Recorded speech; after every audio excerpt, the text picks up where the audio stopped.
Hi, everyone. We are now in the myths of multiplication, and this is a puzzle, a multiplication puzzle that the students are probably going to be expected to do throughout Unit 2. Now, this multiplication puzzle, it does look like Sudoku, but it's actually not. I want you to notice that the gray tiles represent the factors. So factors are like the two numbers that you multiply together to get the answer. And then all those white tiles represent the product or the answer. So when your student or when your child sees a puzzle like this, there's a few different ways that they can start. And there's really no like one tile to start with. They give you different options where you can begin the puzzle. However, something that's really difficult about these multiplication puzzles is that if you get one of the tiles wrong, it will then affect your child from completing the rest of the puzzle. So I want to go through two puzzles with you and just to give you an idea of how they can complete this on their own or with, your help at home. Okay, so if you see this puzzle, there's a few different ways that you can begin. Now, I like to look at the factors and what numbers I can multiply together. So if you notice, there is a 2 here. 2s are easy for the kids. 2s, they know them. 2, 4, 6, 8, 10, 12, and all the way up to 20. They also are really aware of their 5s. 5, 10, 15, 20. So if you notice this box right here, okay, it is in the 2s and it's in the 5s. So in order for them to complete that section, what they would have to do is they would have to do 2 times 5, and that equals to 10. So then they can put a 10 in that square because that is the answer. Okay. Sometimes they get confused as to where to put the numbers, but it basically it lines up. Wherever it matches is where you place the answer. It's kind of like a multiplication table, but it's all mixed up, and that's why it's called like a puzzle. Now, in this section over here, you're missing the factor. Okay, so you don't know what to multiply with. However, there is a 6 here. And remember, in the white section, that's where the answer is. So 2 times blank equals 6. Okay? So 2 times something is equal to 6 because 6 is the answer. And this will help me to place the factor. So now the kids should be able to think, okay, 2 times 2, 4, 6, 3 equals 6. And when you receive the factors, that's a big deal. But again, the kids get confused as to where to place these numbers. So 3 goes here. And when you receive the factors, that's a big deal because it helps you finish the rest of the puzzle. Because now we can solve this area, this product. What numbers do we have to multiply? Okay, well, it lines up with the 3 and the 6. So for this one, we would have to do 6 times 3 equals 18. And then they would write 18 in this box. Okay, this section, it matches with the 6 and with the 5. So here you would have to do 6 times 5 equals 30. Remember, the white area is where the answer goes. Okay, 30. So now we're getting somewhere. Okay, now we're stuck. We're stuck because here and here, for these answers, we are missing 2 numbers. We don't have the product and we don't have the factor. So honestly, the students are not able to solve these yet. They have to do the rest of the puzzle in order to complete the 6s and the 2s. Okay, so how can we do this? Now we need to use these numbers here.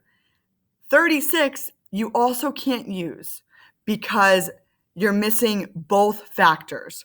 So the only option right now that the students have is to use the 12.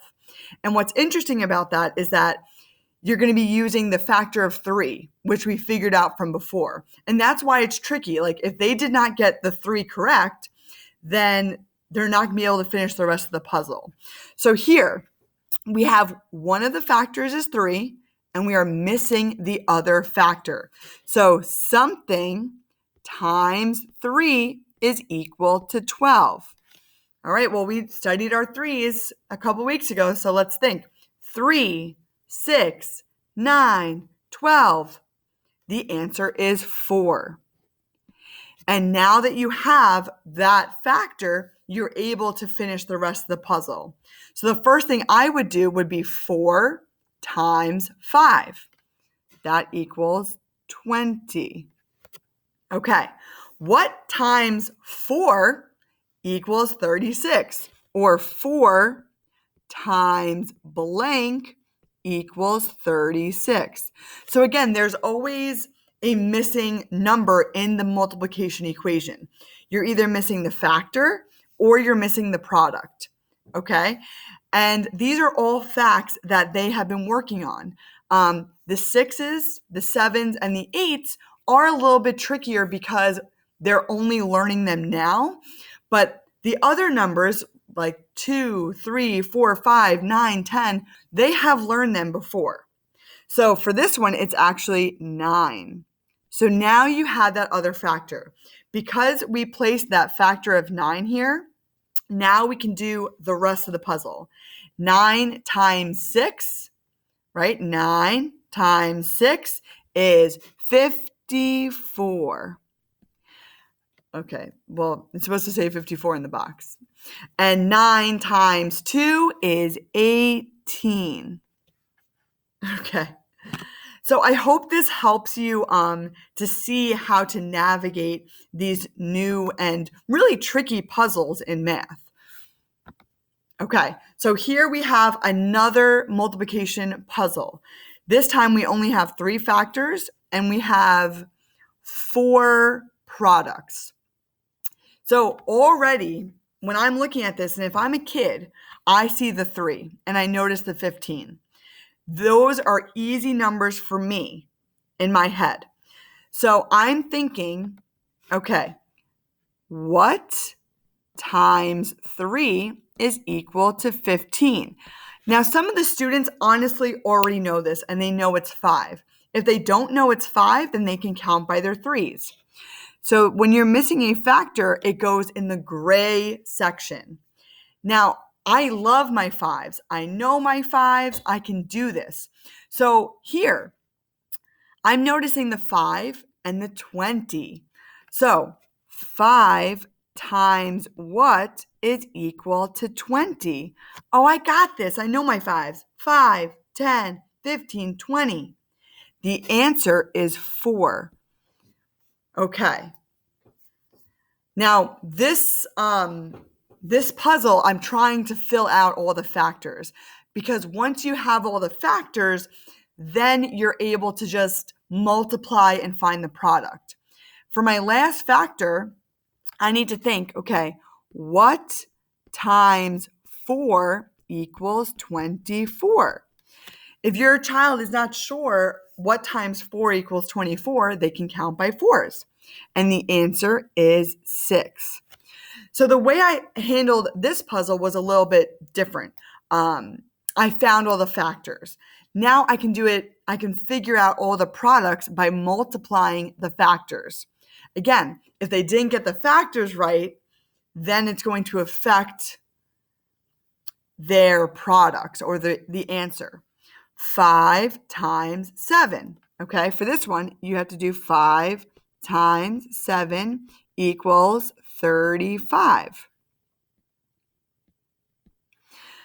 9 times 4 equals 36. Right? I just did 9 times 4 equals 36. 9 times 3 equals 27.